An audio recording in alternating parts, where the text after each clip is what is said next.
Este sí es un cuervo. Muy bien, perrito. Ahora te mostraré cómo se hacen las cosas.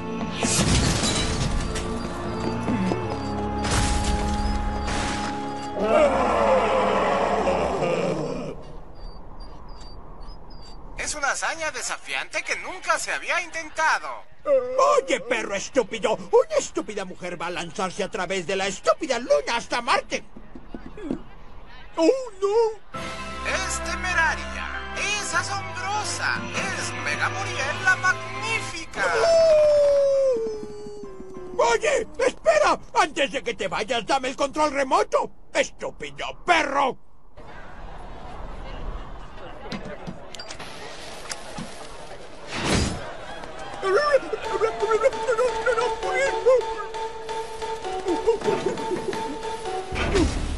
Tuviste que venir a ver cómo es el verdadero valor, ¿verdad? Solo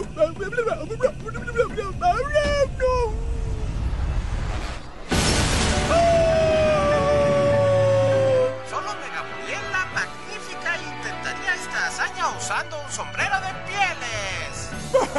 ¡Qué mujer!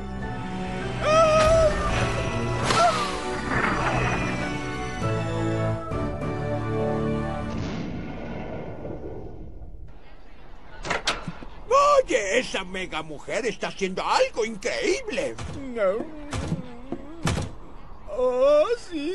Creyeron que ser lanzada a través de la luna hasta Marte usando un sombrero de pieles sería suficiente, pero no fue así para Mega Muriel la Magnífica. Ahora está esperando un terremoto en la falla de San Andrés. Está lista para lanzarse cuando la Tierra empiece a moverse.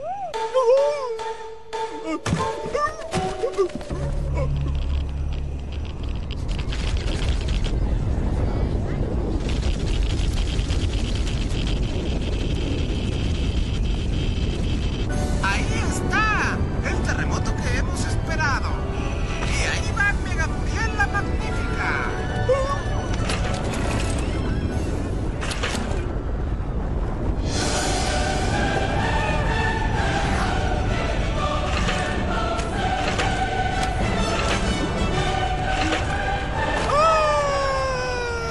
¡Cobarde! ¡Mira lo asustado que estás! Tierra de los locos.